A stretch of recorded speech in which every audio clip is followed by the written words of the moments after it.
Dear students, welcome back. I am happy कि ये time से ये वीडियो जो अब एक monthly current affair round up हो गया है वो लेकर के मैं आ रहा हूँ। लेकिन I don't know why this month I could not gather many many current event जो एग्जाम में आ सकते हैं। पूरा महीना बहुत ही इंपॉर्टेंट रहा है ट्रंप के बयानों से और उनके एक्शन से, एग्जीक्यूटिव ऑर्डर से, लेकिन फिर भी वॉट एवर निकल के आ पाए हैं एग्जाम के लिए, चलिए उसको जल्दी से देखते हैं। फरवरी 2025 for all exam current affairs round up.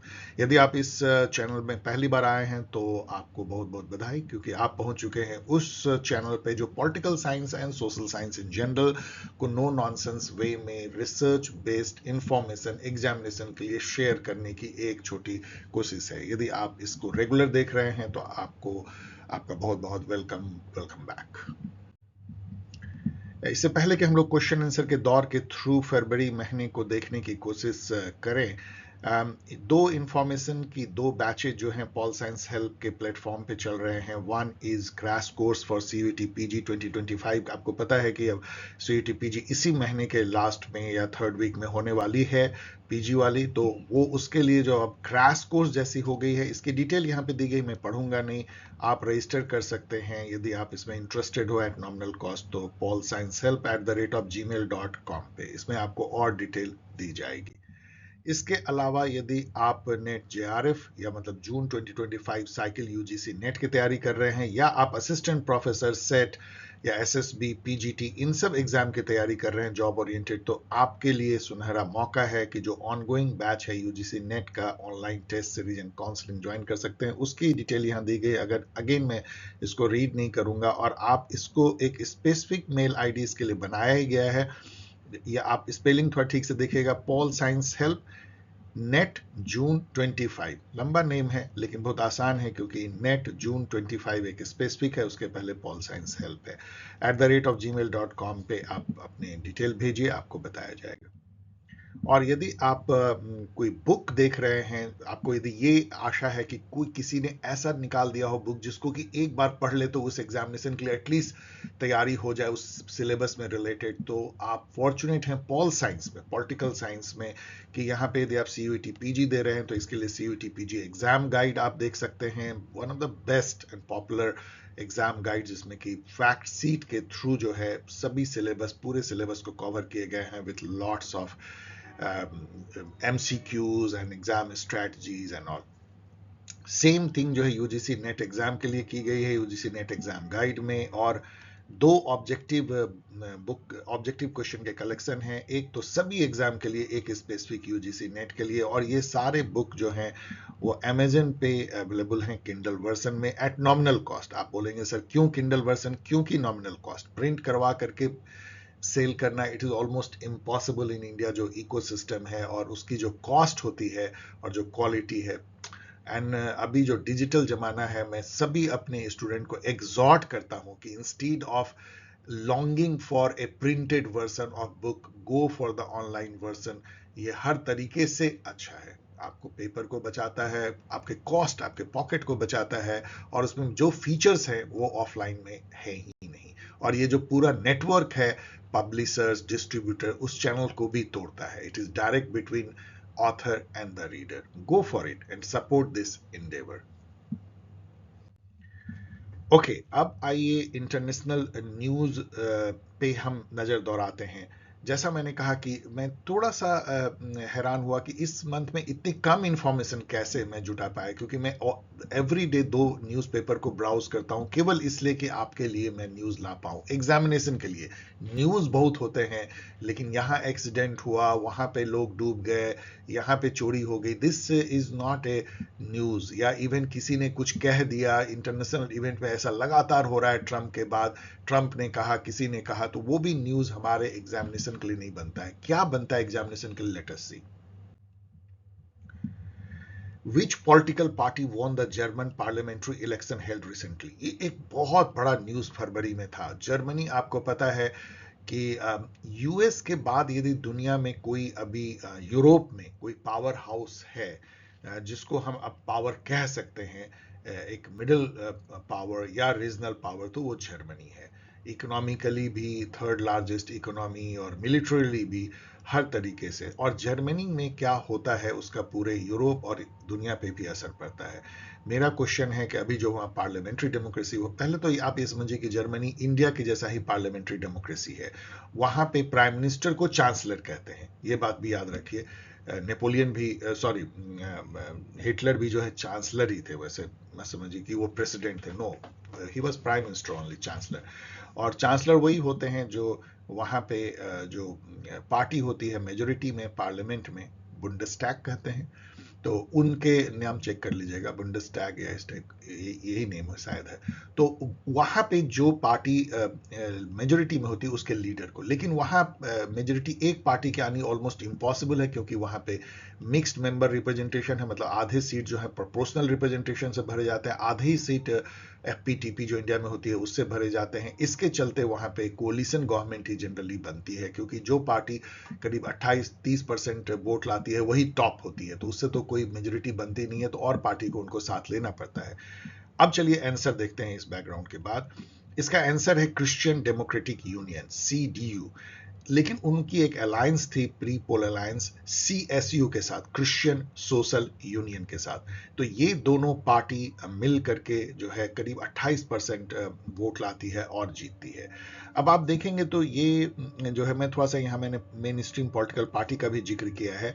वहाँ की जो मेजर पार्टी है जो हमेशा लगभग सत्ता में रही है बहुत ज्यादा, वो है सोशल डेमोक्रेटिक पार्टी, जिसके लीडर अभी ओलाफ स्कॉल्स थे, जो कि अभी तक वहाँ पे चांसलर थे, अब वो नहीं रहेंगे।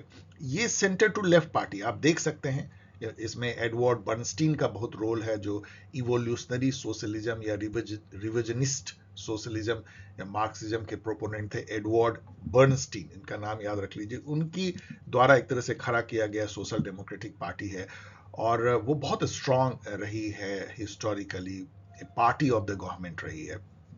लेकिन वो इस बार थर्ड पोजीशन पे आई है।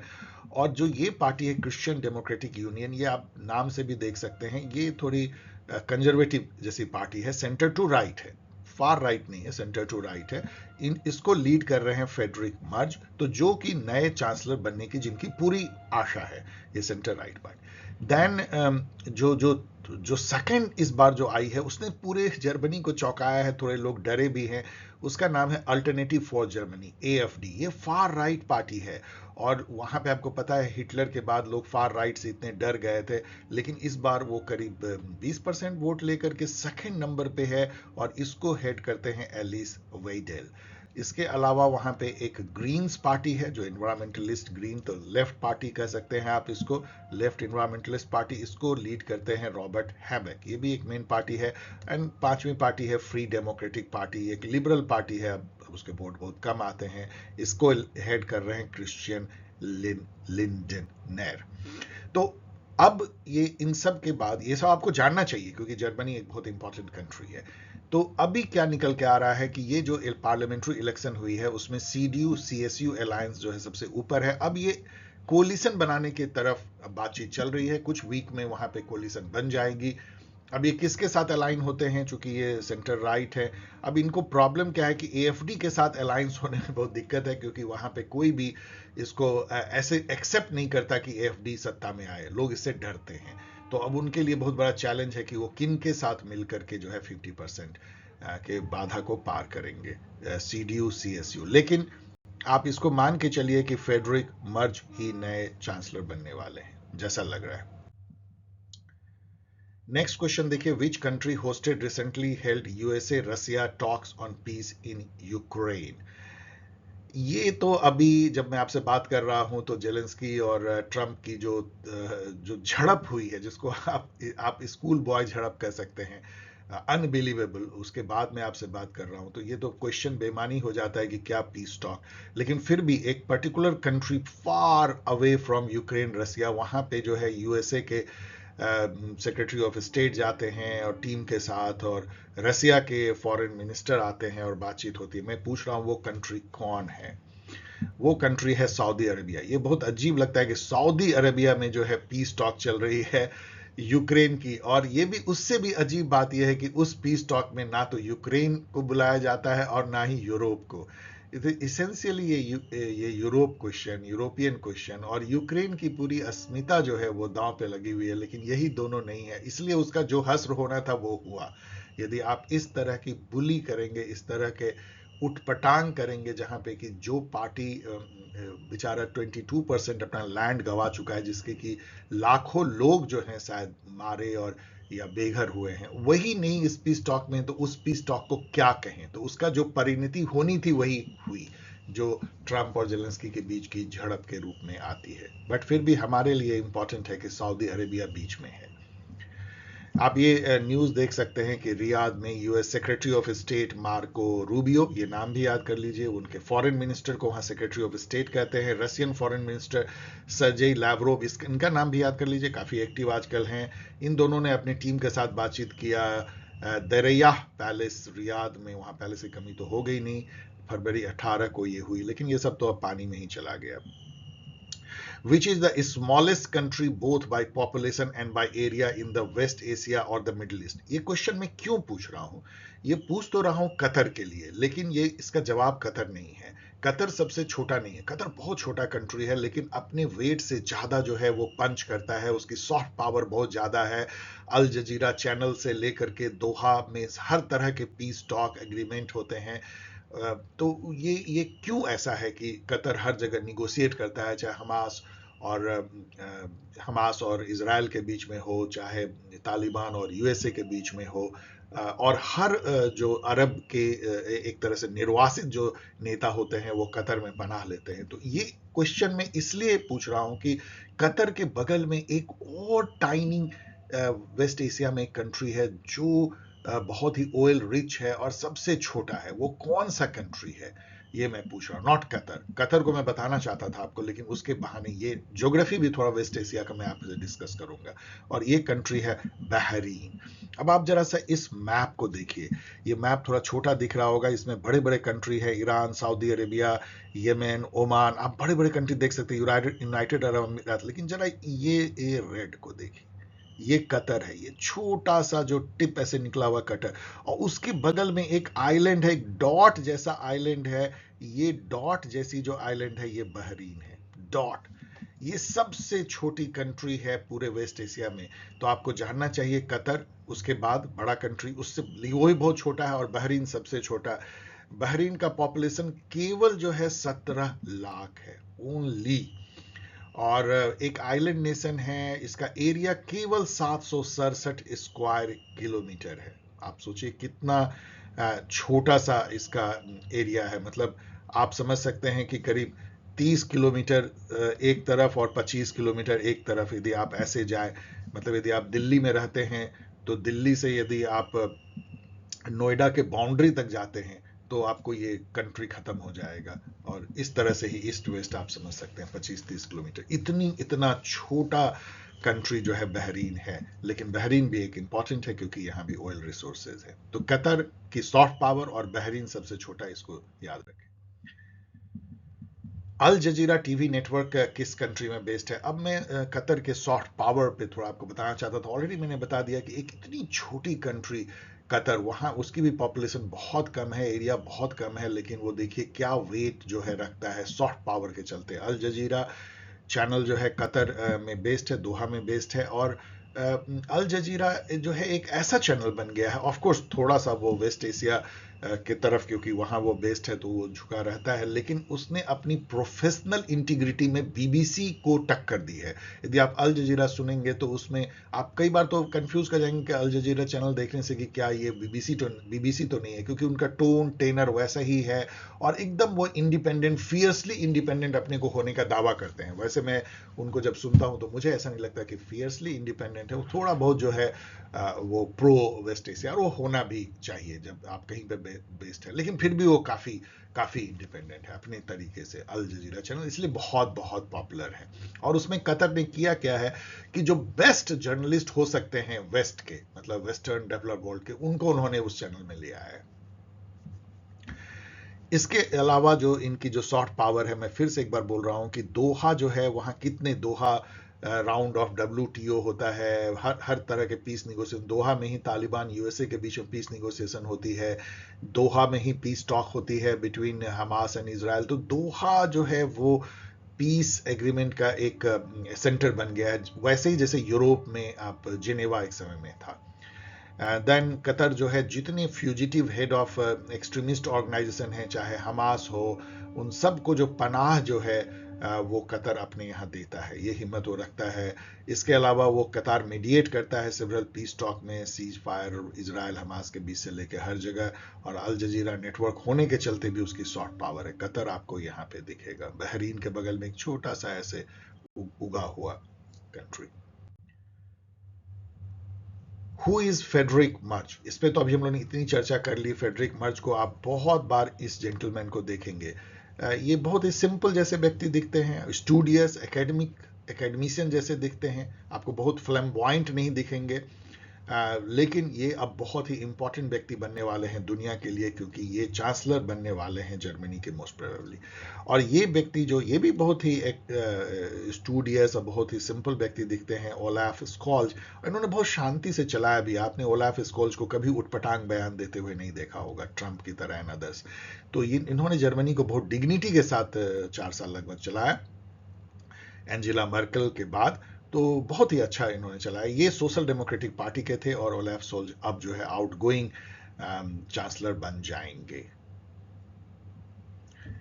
PM Modi received recently the head of which of state at the airport. ये केवल चौथी बार हुआ 11 साल से ज्यादा, जबकि प्रधानमंत्री मोदी जो हैं खुद किसी भी हेड ऑफ स्टेट को रिसीव करने एयरपोर्ट पे गए। और ये चौथा मामला आया जब कतर के अमीर शेख तमीम बिन हमद अल थानी जो हैं वो आते हैं। आप इनको देख सकते हैं, अल थानी वहां की डायनेस्टी है जो one of the oldest ruling dynasty है मिडिल ईस्ट में, और उसके ये वन ऑफ द वंशज हैं, अभी रूल कर रहे हैं। जैसा मैंने बताया, क्यों ऐसा, क्योंकि कतर की जो सॉफ्ट पावर है वो बहुत ज्यादा है उस कंट्री के साइज और पॉपुलेशन या उसके अदर जो एस्पेक्ट है उसके कंपैरिजन में। और इसके चलते ही इंडिया बहुत ज्यादा वैल्यू देता है मिडिल ईस्ट में जो उनके रिलेशन है और कतर के साथ, इसलिए कतर के हेड को रिसीव करने के लिए मोदी जी गए होंगे।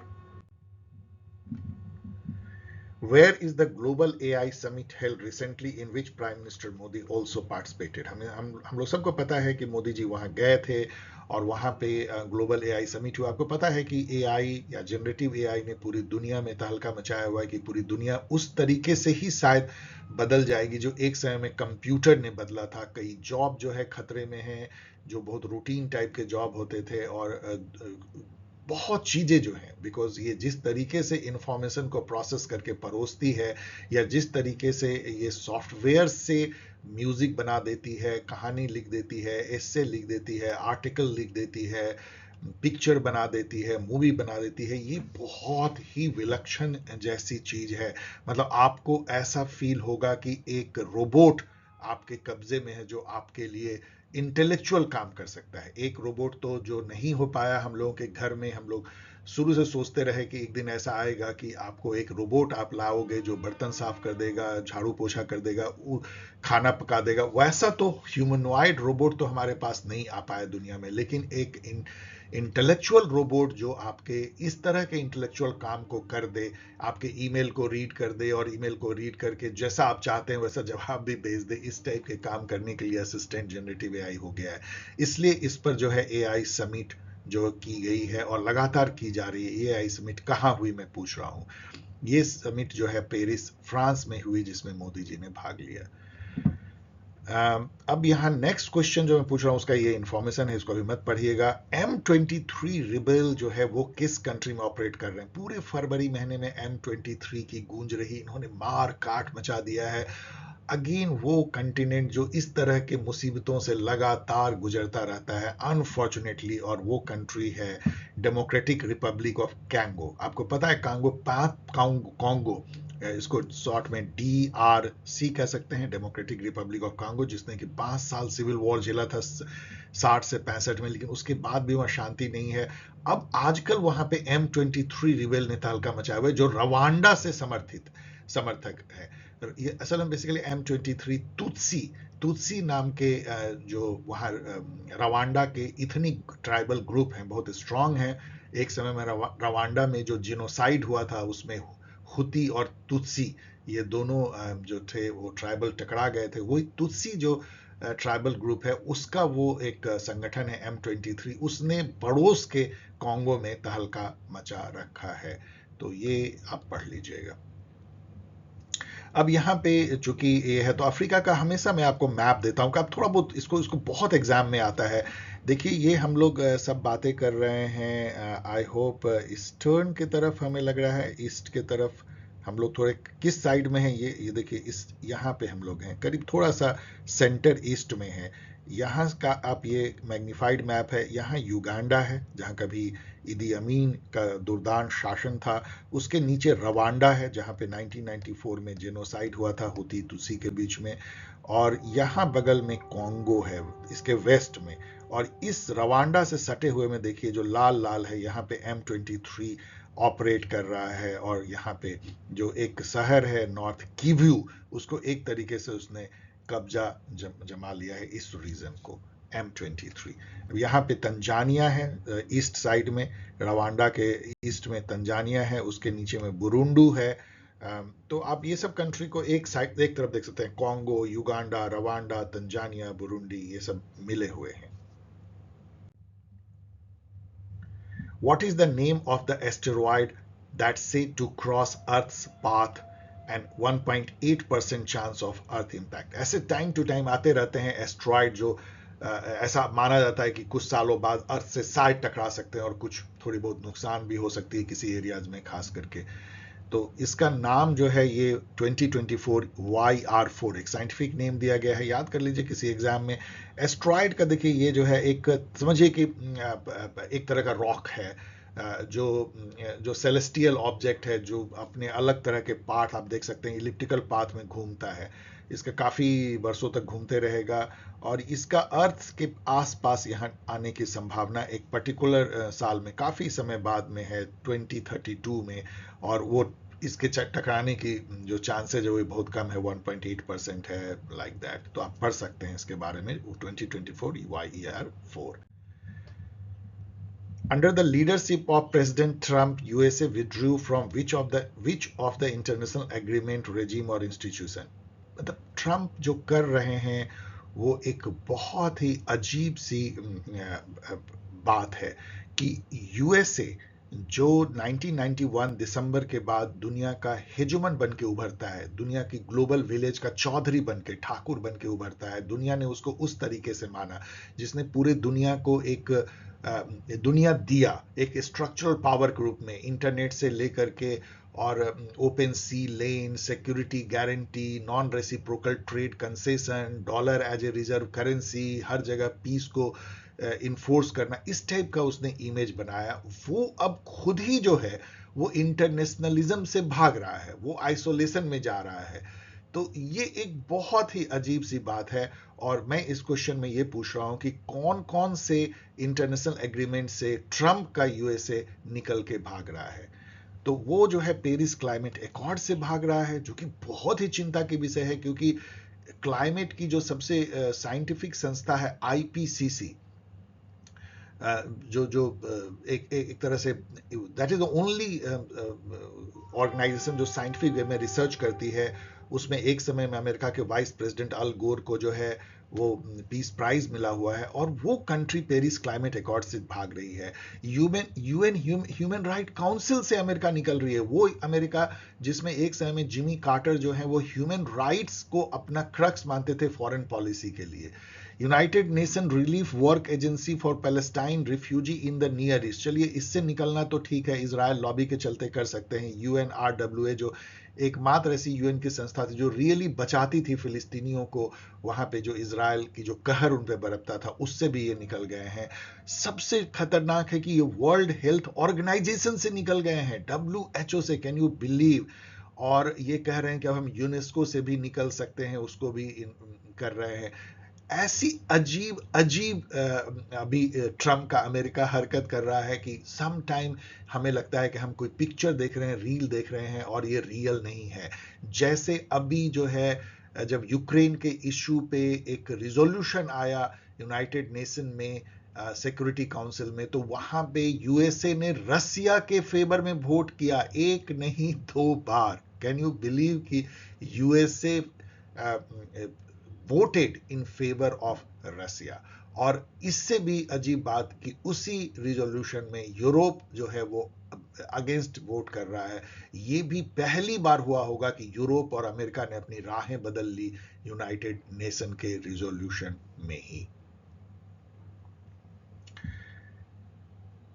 नेक्स्ट क्वेश्चन में पूछ रहा हूं, which country following the path of USA withdrawal from World Health Organisation? एक और पिछलग्गू कह सकते हैं कंट्री, जिसने जब देखा कि ट्रम्प की यूएसए WHO से बाहर निकल तो हम भी बाहर निकल जाएंगे, और वो कंट्री है अर्जेंटीना। क्यों है? क्योंकि उसके जो प्रेसिडेंट हैं, अभी जस्ट इसके बाद हम क्वेश्चन देखेंगे, आप उनका नाम भी देखेंगे, वो डिक्लेयर ट्रम्प के प्रशंसक हैं। एक समय में जेराड बोल्सोनारो जो हैं वो भी उनके समर्थक थे, जो प्रशंसक थे ब्राजील के। तो अभी अर्जेंटीना के जो प्रेसिडेंट हैं वो उसके एक तरह से पिछलग्गू कह सकते हैं, वो भी अपने को एनार्को कैपिटलिस्ट कहते हैं। तो हम लोग ये भी समझेंगे एनार्को कैपिटलिज्म क्या है। लेकिन अर्जेंटीना ने जो है just following the path of USA, वो भी WHO से निकल गए हैं। आइए अब नेक्स्ट क्वेश्चन हम उसी व्यक्ति पे चलते हैं जो मैं पिछले स्लाइड में कह रहा था, जो अपने को एनार्को कैपिटलिस्ट डिक्लेयर कर दिया है। वो किस कंट्री के प्रेसिडेंट है? अब तक तो यदि मेरी बात आप गौर से सुन रहे होंगे तो आपको पता चल गया होगा कि मैं अर्जेंटीना के करंट प्रेसिडेंट की बात कर रहा हूं। उनका नेम है जेवियर मिलेई, जो कि एक राइट विंग पार्टी को बिलोंग करते हैं। नेम पार्टी का देख लीजिएगा, वो भी मैंने यहाँ पे लिखा नहीं है, लेकिन you can always search and you should know. Argentina is a big country, Brazil के बगल में, तो हमें जानना चाहिए कि वहां पे कौन रूल कर रहे हैं, कौन पार्टी रूल कर रही है। Same with Brazil.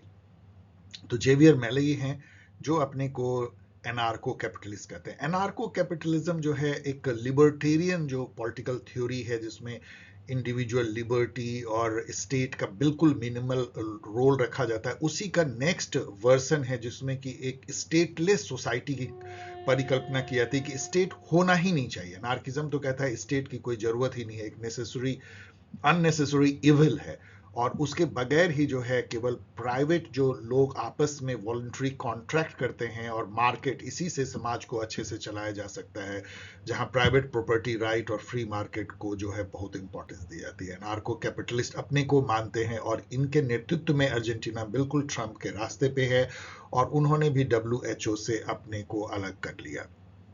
अभी आप कल्पना कर सकते हैं कि ब्राजील जो है अभी एकदम पलट गया है जब से वहां पे बोल्सोनारो हार गए। वो भी इसी तरह से अमेरिका के पिट्ठू जैसे बिहेव करते थे, ट्रम्प की अमेरिका के, जिस समय ट्रम्प 1.0 जो ट्रम्प फर्स्ट टर्म में थे। लेकिन बाद में वहां पे एक सत्ता परिवर्तन होता है, जो आइडियोलॉजी का भी चेंज होता है। अब वहां पे लेफ्ट पार्टी जो है कि वर्कर्स पार्टी है, उसके लूला डी सिल्वा, जो बहुत ही पुराने लीडर हैं लेफ्ट ओरिएंटेड, वो अभी वहां प्रेसिडेंट है। तो इसलिए ब्राजील जो है वो अमेरिका के रास्ते से अब अलग हो चुका है, ट्रम्प के रास्ते से काफी अलग हो चुका है। अदरवाइज आप समझिए कि लैटिन अमेरिका के दो पावर हाउस अर्जेंटीना और ब्राजील जो है यदि ट्रम्प के साथ हो जाते तो पूरी ही अमेरिकन कंटिनेंट ही जो है एक अलग दिखती। लेकिन अभी इसमें थोड़ा फ्रैगमेंटेशन है, क्योंकि अमेरिका के ऊपर बैठा हुआ कनाडा जो है वो भी अमेरिका के साथ नहीं है, क्योंकि ट्रम्प की अमेरिका ने जिस तरीके से कनाडा को बेइज्जत किया, ये कहते हुए कि आप हमारे 51वें जो है स्टेट बन जाओ, उससे कनाडा के लोग कितने प्रिक्ट होंगे, दुखी होंगे, आप अंदाज लगा सकते हैं। सो अमेरिका के सर पे बैठा हुआ कनाडा उसके साथ नहीं है, और उसके पैरों के पास में जो कंट्री है मैक्सिको, वो भी उसके साथ नहीं है, क्योंकि मैक्सिको को तो ट्रम्प हमेशा चोट पहुंचाना चाहते हैं, वहां के इलीगल माइग्रेशन को लेके, वहां से जो ड्रग एंड अदर ट्रैफिकिंग होती है उसको लेकर के, तो वो मैक्सिको खुद ही दुखी है। तो अब ट्रम्प की जो अमेरिका है आप समझिए कि उसके जो दो सबसे जो बड़े नेबर हैं नॉर्थ और साउथ में, वो उसके साथ आज नहीं है। और लैटिन अमेरिका में भी यदि आप देखेंगे तो ब्राजील जो सबसे बड़ी कंट्री है वो उसके साथ में नहीं है। इसके अलावा कोलंबिया एंड अदर से भी ट्रम्प के अमेरिका की तानातानी हो चुकी है कि जैसे हम लोगों को हमारे कंट्री में उन्होंने बेड़ी से जकड़ के लोगों को भेजा, डिपोर्ट किया, जिससे इतनी हम लोगों को चोट पहुंची, उसी तरीके से कोलंबिया और अदर लैटिन अमेरिकन कंट्री के लोगों को भी चोट पहुंची, वहां भी उन्होंने उसी टाइप से किया है। इसके अलावा पनामा में जो उन्होंने घोषणा कर दी कि पनामा को तो हम पनामा नहर को अधिग्रहण कर लेंगे, उससे जो सेंट्रल अमेरिका भी सहमा हुआ है। तो ट्रंप के अमेरिका के साथ में यदि आप देखेंगे तो कोई भी अभी मन से खड़ा आपको नहीं दिखता, लेकिन अर्जेंटीना है उसका exception because of this gentleman whose name is Javier Milei, जो कि ट्रंप के साथ है।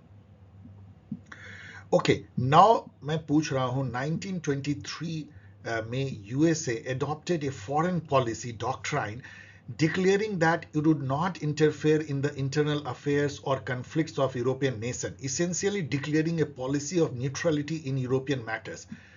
हिंदी में मैं कहूं तो 1923 में अमेरिका ने अपनी एक फॉरेन पॉलिसी डिक्लेयर की कि हम यूरोप के मामले में टांग नहीं अड़ाएंगे, हम न्यूट्रल रहेंगे, यूरोप के झगड़े में हमें नहीं पड़ना है। ये जो न्यूट्रलिटी की पॉलिसी है कि यूरोप के झगड़े में नहीं पड़ेंगे, इस डॉक्ट्राइन को क्या कहा गया? और इस डॉक्ट्राइन को कहा गया द मुनरो डॉक्ट्राइन 1923। उस समय में मिस्टर मुनरो जो है अमेरिका के प्रेसिडेंट थे। ऐसा क्यों, हम क्यों इसको याद कर रहे हैं? अभी जहां सुनोगे वहां मुनरो डॉक्ट्राइन सुनाई पड़ेगा, क्योंकि ऐसा लगता है कि हिस्ट्री में दूसरी बार मुनरो डॉक्ट्राइन हो रही है अभी ट्रंप के अमेरिका में, जहां पे कि ट्रंप जो है साफ साफ कह रहे हैं कि आपके झगड़े में हम नहीं पड़ने वाले हैं। यूक्रेन का और रसिया का जो मामला है वो यूरोपियन झगड़ा है और उसमें अमेरिका अपनी टांग नहीं अड़ाएगा, अपने पैसे को नहीं खर्च करेगा, अपनी एनर्जी नहीं लगाएगा। इसलिए मुनरो डॉक्ट्राइन की जो गूंज है ये न्यूट्रलिटी और आइसोलेशन की, वो लगातार हमें सुनाई पड़ रही है। So we should know the Monroe doctrine. ये एग्जाम में भी आपको आ सकता है। What is the name of the far right party in Germany? ये क्वेश्चन मैंने पिछले बार भी डिस्कस किया था, इस बार जस्ट छोड़ दिया है इसलिए क्योंकि बहुत इंपॉर्टेंट है। AFD, अल्टरनेटिव फॉर जर्मनी, और ये अभी 20% सीट लेके, जैसा मैंने आपको बताया, सेकेंड नंबर पे है और पूरी दुनिया जो है इससे थोड़ी सहमी हुई है, जर्मनी भी। अदर जो फार राइट पार्टी है उसकी भी गूंज लगातार आपको सुनाई पड़ती होगी। नेशनल रैली जो है फ्रांस में जो काफी स्ट्रांग हो गई है, वहां पे ली पेन इसको हेड करते हैं।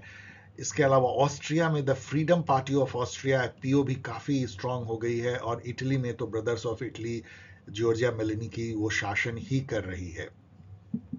Who won this years Grammy award? अब चलिए थोड़ी गाने उन्हें पे जो अवार्ड होती है ग्रैमी, उसकी बात। ग्रैमी अवार्ड बहुत तरीके से दी जाती है, बेस्ट एल्बम एंड बेस्ट देसी album and foreign album and many many. मैं भी थोड़ा कंफ्यूज रहता हूं, लेकिन जो इस बार का मेन अवार्ड यदि आप बोले तो ये बॉयंस ने जीता है। बॉयंस एक बहुत फेमस गायिका हैं।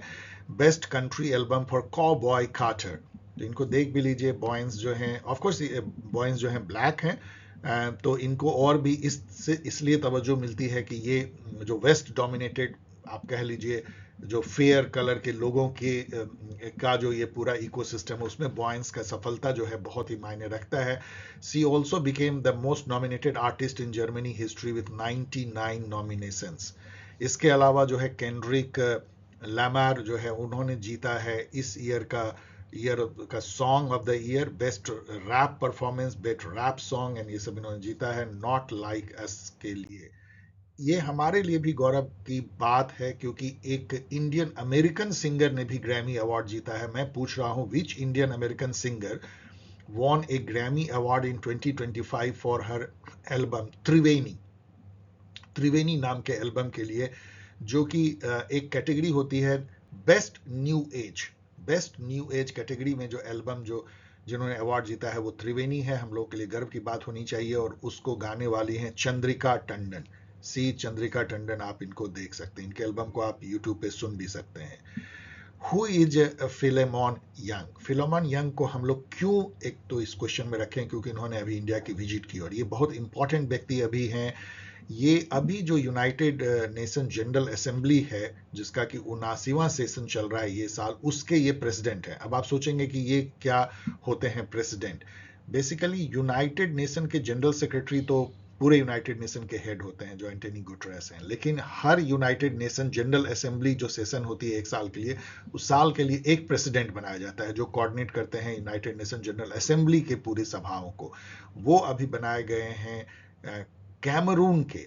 कैमरून आपको याद होगा, एक फुटबॉल खेलने वाली छोटी सी अफ्रीका की कंट्री, रोजर मिला भी यदि आप फुटबॉल प्रेमी हैं तो आपको याद होगा, वही कैमरून, कैमरून कंट्री के प्राइम मिनिस्टर रहे हैं ये 10 साल तक, 2009 से 19, फिलेमन यंग, और उनको बनाया गया है यूनाइटेड नेशन जनरल असेंबली के प्रेसिडेंट। इन्होंने अभी विजिट भी इंडिया का किया था। Must know what are 5 top most critical mineral in today's world. और ये हम चर्चा कर रहे हैं अब यूक्रेन और यूएसए के क्रिटिकल मिनरल पे जो समझौता होना था जो नहीं हुआ उस पे, उसके बहाने हम लोग थोड़ी जाने कि ये भला क्या है क्रिटिकल मिनरल, जो कि बहुत एग्जाम में इंपॉर्टेंट अब बन गया है। क्रिटिकल मिनरल उसको कहते हैं जिन मिनरल की उन प्रोडक्ट में यूज होती है जो अभी न्यू इकोनॉमी में सर चढ़ के बोल रहा है, जैसे electric vehicle, solar panel, green energy, या अदर जो कटिंग एज टेक्नोलॉजी के जो जो जो जो प्रोडक्ट होते हैं उसमें उसका यूज होता है, जिसमें कि लिथियम है, कोबाल्ट है, निकेल है, रेयर अर्थ एलिमेंट, 17 एलिमेंट का एक कॉम्बिनेशन है, रेयर अर्थ एलिमेंट्स बोलते हैं, ग्रेफाइट है। ये सब जो है इलेक्ट्रिक व्हीकल में, बैटरी में यूज होते हैं, सोलर पैनल में यूज होते हैं, इलेक्ट्रॉनिक कंडक्टर चिप बनाने में यूज होते हैं। तो ये क्रिटिकल मिनरल हैं और इसको जो भी रिच होगा वो अभी नए इकोनॉमी में उसकी बहुत वर्चस्व होगी।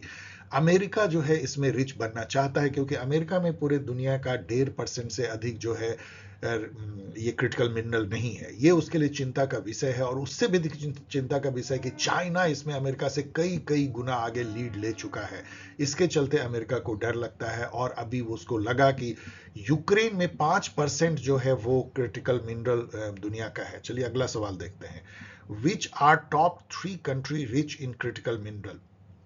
इसमें जो 3 कंट्री आते हैं हमें जानना चाहिए। ऑफ कोर्स उसमें चाइना है सबसे ऊपर, ऑस्ट्रेलिया जो माइनिंग कंट्री जानी जाती है वो है, और कॉन्गो, अभी हम लोगों ने डेमोक्रेटिक रिपब्लिक ऑफ कॉन्गो की समस्या के बारे में सुना, M23, वो भी जो है, और आइवरी कोस्ट एक छोटी सी कंट्री कॉन्गो के बगल में है। ये दोनों भी काफी रिच हैं क्रिटिकल मिनरल में।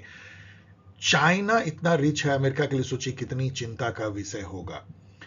ये भी हमें जानना चाहिए कि about what percent of total critical mineral Ukraine consider to possess, और यूक्रेन इसका 5% जो है माना जाता है कि क्रिटिकल मिनरल का यूक्रेन के पास में, जो कि बहुत बड़ा हिस्सा है 5%, और उस पर अमेरिका की नजर है। अमेरिका ने ये सोचा कि हमने जो 350 बिलियन, वो अपना हिसाब किताब लगाते हैं कि हमारा खर्च हुआ है यूक्रेन रसिया वॉर में, उसको वसूलने के लिए उनकी आशा ये थी, ट्रंप के अमेरिका की आशा ये थी कि यूक्रेन हमसे समझौता करे कि हम उसका दोहन करें, एक्सप्लॉयटेशन करें उनके क्रिटिकल मिनरल का, जिससे 350 बिलियन हम निकाल पाए। इसके लिए एक तरीके से जेलेंस्की की जो यूक्रेन है वो तैयार भी थी, लेकिन वो सिक्योरिटी गारंटी चाहते थे, इसी पे तानातानी चल रही थी और काफी अच्छे से तो नहीं कोई उसकी भूमिका बंधी थी। और जब वो अभी गए यूक्रेन के प्रेसिडेंट जेलेंस्की, और वहां पे ओवल हाउस जो प्रेसिडेंट की जो ऑफिस है व्हाइट हाउस में, वहां पे जो चर्चा हुई वो पूरी दुनिया ने देखा क्योंकि वो रिकॉर्ड हो रहा था, और पूरी दुनिया ने अपनी जो है दांतों तले जीभ को दबाया, ये सोचते हुए कि क्या हम रियल देख रहे हैं। बहुत सारे पत्रकार ये कह रहे हैं कि हमें लगा कि कोई आर्टिफिशियल जनरेटेड हम कोई फेक वीडियो देख रहे हैं जहां पे कि 2 राष्ट्राध्यक्ष ऐसे बच्चों के जैसा, स्कूल बच्चों के जैसा लड़ रहे हैं। केवल मुक्केबाजी नहीं हुई, नहीं तो सब कुछ उसमें था जो तू मैं सड़क पे होती है लोगों में, उस टाइप की बहस जो है वो Zelensky, JD Vance and Trump के बीच होती है। Very very peculiar. तो उसमें ये क्रिटिकल मिनरल को लेके जो समझौता जिस पर अमेरिका की आशा थी वो तो पानी में मिला ही, यूक्रेन की भी आशा जो अमेरिका से मदद की थी वो भी पानी में मिला, और यूक्रेन बहुत ही डेंजरसली प्रिकैरियस पोजीशन में है विस रसिया से कन्फ्लिक्ट में। और इसमें कोई यदि मुस्कुरा रहा होगा इस पूरे इवेंट पे तो वो है पुतिन और वो है शी जिनपिंग। ये दोनों बहुत लंबी लंबी जो है मुस्कुरा रहे होंगे। नॉर्थ कोरिया के किम जुन उन भी बहुत लंबी मुस्कुरा रहे होंगे। ये सब मुस्कुरा रहे होंगे कि लड़ो और मरो आपस में ही वेस्टर्न अलायंस के लोग। In recent period, USA is intending to sign a deal for extraction and use of critical mineral with which country? ये तो हम लोग ऑलरेडी डिस्कस कर लिए, यूक्रेन जो अब पानी में चला गया। यहाँ पे जरा सा गौर कीजिए, जो मैं क्वेश्चन पूछ रहा हूँ उस पे, ये बहुत इंपॉर्टेंट एग्जाम के लिए मैं पूछ रहा हूँ, which are the 4 regions of Ukraine which Russia integrated by force as its own territory? ये एकदम एक टेरिटोरियल इंटीग्रिटी जो है उसको धत्ता बताते हुए, इंटरनेशनल लॉ को धत्ता बताते हुए, वेस्टफेलियन जो वर्ल्ड ऑर्डर है सॉवरेंटी की, उसको धत्ता बताते हुए रसिया ने यूक्रेन का जो ये ईस्टर्न पोर्शन में जो लुहांस्क है, डॉन्स्क है, जैप्रोजिया है, जहां पे न्यूक्लियर प्लांट भी है, खैरसॉन, इसको अपने में मिला लिया। अपने कॉन्स्टिट्यूशन में उन्होंने कुछ अमेंडमेंट करके डिक्लेयर कर दिया कि ये रसिया हो गया, और ये लगभग 20% इलाका यूक्रेन का वो खा गए हैं इस तरीके से। इसी पे जिच है, यूक्रेन चाहता है कि कोई शांति समझौता हो तो हमारा ये एरिया वापस लौटा दिया जाए, जो कि एक न्याय है। और ट्रंप की अमेरिका चाहती है कि जो हुआ उसको भूल जाओ, अब जो तुम्हारा गया गया, अभी सीज फायर कर लो। ये इसी पे बात जो है बेसिकली अटकी हुई है। So these are the 4 area, इसको याद कर लीजिए क्योंकि ये इंपॉर्टेंट है। हु इज काश पटेल? काश पटेल जो है अनदर एक इंडियन ओरिजिन के व्यक्ति जिन्होंने इंडिया को बहुत गौरवान्वित किया है, क्योंकि इनको चुना गया है वहां की जो अमेरिका की जो सबसे बड़ी जो इन्वेस्टिगेटिंग एजेंसी है सरकारी, federal bureau of investigation FBI, उसके डायरेक्टर या चीफ के रूप में। जैसे अपने यहाँ CBI है, तो आप सोचिए यदि कोई CBI का चीफ कोई अमेरिकन ओरिजिन का व्यक्ति बने, उसी तरीके से FBI का हेड जो है वो इंडियन ओरिजिन के व्यक्ति को बनाया गया है, काश पटेल। लास्ट क्वेश्चन जो मैं पूछ रहा हूं, who wrote the book sovereignty organise hypocrisy 1999? ये क्वेश्चन मैंने तब बनाया जबकि कल मैंने ये झगड़ा जो जिसके बारे में बार बार मैं इस वीडियो में बोल रहा हूं, ट्रंप और जेलेंस्की, तो वहां पे जो यूक्रेन की हालत मैंने देखी तो मुझे एक ही बुक बार बार याद आया, वो है स्टीफन डी क्रिस्नर की book the sovereignty organise hypocrisy. इस बुक में 1999 में आप देख सकते हैं जब अमेरिका हेजमन बन गया था तब ये बुक आई थी। उसमें क्रेसनर कहते हैं कि ये जो सॉवरेंटी का कॉन्सेप्ट है, सॉवरेंटी कॉन्सेप्ट क्या है, 1648 में वेस्टफेलिया ट्रीटी होती है, उससे सॉवरेंटी का कॉन्सेप्ट जो है वो आता है इंटरनेशनल रिलेशन में। उसमें ये माना जाता है कि एक छोटा सा कोई कंट्री नोरू है पैसिफिक ओशन में, वो और USA दोनों सॉवरेन है। इसका मतलब ये है कि दोनों बराबर हैं, मतलब दोनों ही किसी के लिए अकाउंटेबल नहीं है, अपने पीपल को छोड़ के अपने पॉलिटिकल कम्युनिटी में वो एकदम सॉवरेन है, उसके ऊपर किसी का शासन नहीं है।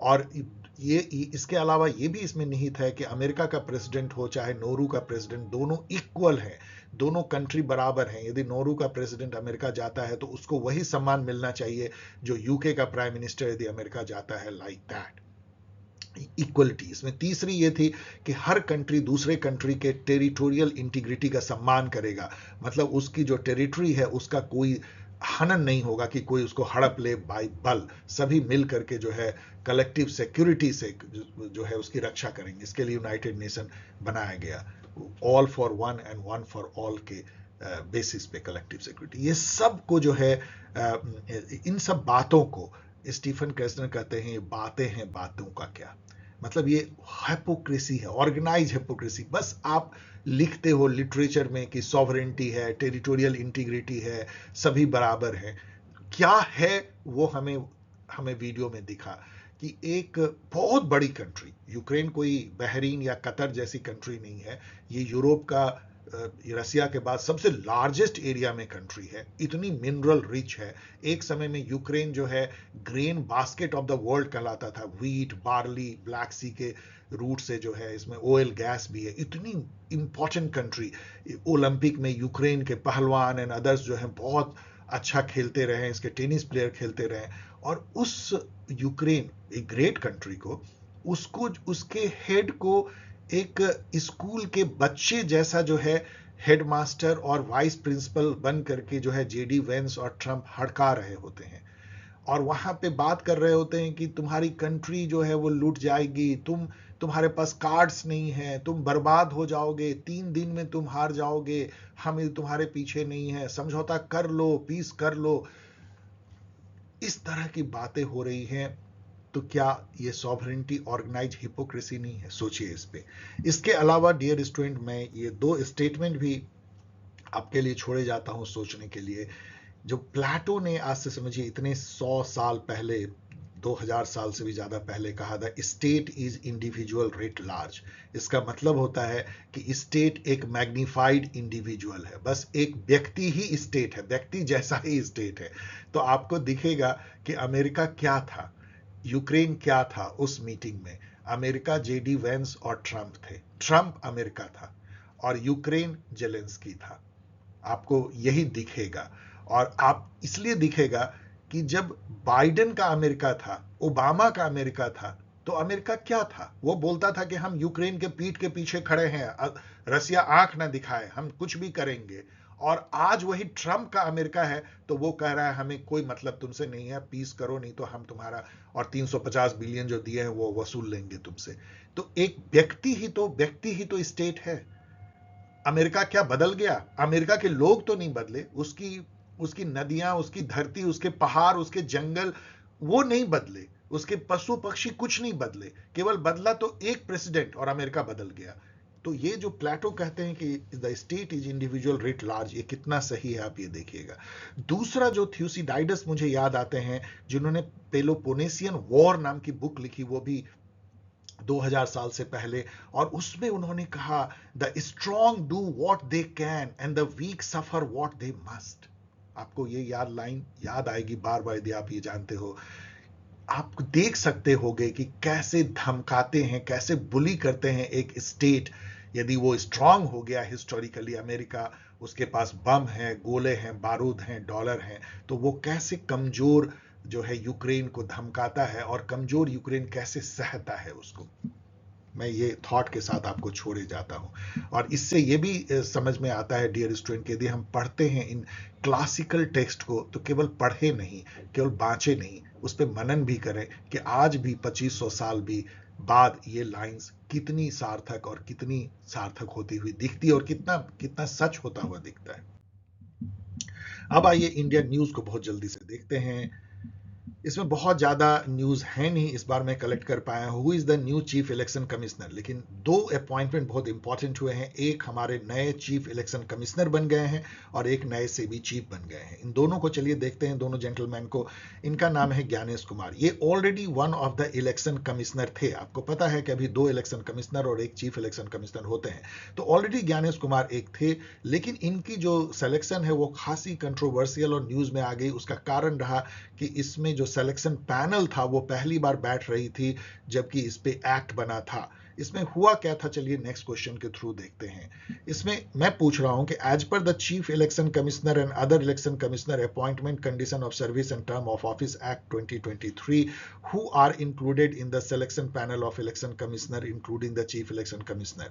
तो एक एक्ट गवर्नमेंट ऑफ इंडिया ने पास किया, मतलब लेजिस्लेचर ने पास किया पार्लियामेंट ने 2023 में। उसका नाम था the chief election commissioner and other election commissioner appointment condition of service and term of office act.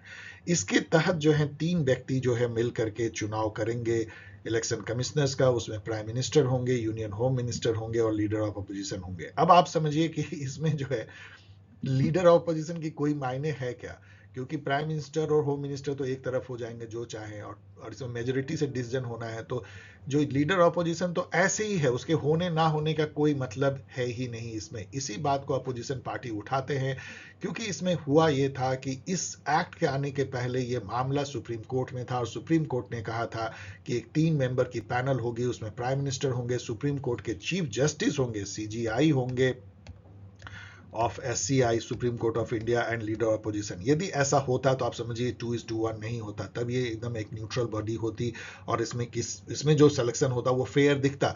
लेकिन गवर्नमेंट ऑफ इंडिया ने इसको, उस सुप्रीम कोर्ट के जजमेंट को बाईपास कर दिया एक एक्ट ला करके, और उसमें चीफ जस्टिस ऑफ इंडिया के बदले होम मिनिस्टर को इंक्लूड कर दिया। तो ये अब 2:1 हो गई। इसी पे जो है अपोजिशन पार्टी आरोप लगा रहे हैं, और इस एक्ट को भी जो है सुप्रीम कोर्ट में चुनौती दी गई है कि ये डेमोक्रेसी के अगेंस्ट है और ये अनकॉन्स्टिट्यूशनल है। अब उस पर बहस अभी हुई नहीं है। तो ये कंट्रोवर्सी इसलिए हो गई कि अपोजिशन पार्टी से कहना था कि जब तक इस पिटीशन पे सुप्रीम कोर्ट फैसला ना कर दे, आपको इस पे कोई इस तरह सिलेक्शन नहीं करना चाहिए था। लेकिन ये सब बातें तो ऐसे ही होती है, जो पावर में होते हैं उनको करना होता है। और वैसे भी चीफ इलेक्शन कमीशनर को नहीं करते तो एक पोस्ट कैसे खाली रखते, तो गवर्नमेंट को करना भी है, और अभी वही एक्ट है तो उसी के अनुसार करना है। तो ये सारी बातें आपको जाननी चाहिए। Which prodigious young chess player won the 2025 Tata Steel Chess Master in Wijk aan Zee, Netherlands? देखिए, विक आन जी जो है चेस की दुनिया में एक बहुत खास स्थान रखता है। एक छोटा सा गांव है नीदरलैंड में, बहुत शांत, बहुत ही ब्यूटीफुल। वहाँ पे हर साल जो है टाटा स्टील चेस मास्टर्स होती है, जो दुनिया में बहुत ही फेमस चेस टूर्नामेंट मानी जाती है। और उसको जो जीतते हैं उसको एक तरह का वर्ल्ड चैंपियन टाइप का, जैसे विंबलडन ऑफ, आप कह सकते हैं विंबलडन ऑफ चेस है पूरी दुनिया में, विक आन जी, जिसको एक समय में जो है विश्वनाथन आनंद ने भी जीता था। इस साल जो जीता है वो है आर प्रगनंदा। आर प्रगनंदा को देख सकते हैं। आर प्रगनंदा जो है, ये जो जितने प्रोडिजियस बच्चे निकले चेस में, जैसे विदित गुजराती और डी गुकेश, उस सब में सबसे ज्यादा ये ब्रिलियंट माने जाते थे। और लोग ये सोचते थे कि यही वर्ल्ड चैंपियन बनेंगे, लेकिन बने डी गुकेश। लेकिन फिर भी इनके टैलेंट को किसी ने नहीं कमतर आंका, और हमेशा माना कि ये बहुत आगे के लिए, इंडिया के लिए बहुत बड़ी एक टैलेंट है। और उन्होंने दिखा दिया है इस बार Tata steel chess masters Wijk aan Zee में जीत के। Who is the new SEBI? SEBI जो है security and exchange board of India है, जो कि शेयर मार्केट को रेगुलेट करती है। और आपको पता है कि शेयर मार्केट किस तरीके से मिडिल इनकम क्लास के लिए इंपॉर्टेंट एक बन गई है, और कैसे इंडिया के इकोनॉमिक ग्रोथ के लिए वो कितनी इंपॉर्टेंट है। अभी आपको शायद पता नहीं हो, यदि आप स्टूडेंट हैं, कि शेयर मार्केट लगातार जो है 6 महीने से ब्लीड कर रही है। लोग रो रहे हैं, जिन्होंने उसमें पैसे लगाए थे, उनके पैसे, किसी ने 100 रुपए लगाए थे तो वो करीब 70 रुपए में बदल गया है। तो आप सोचिए कि यदि किसी ने अपनी गाढ़ी कमाई की 1 लाख रुपए लगाया और वो 70,000 में बदल जाए तो कितना वो रो रहे होंगे।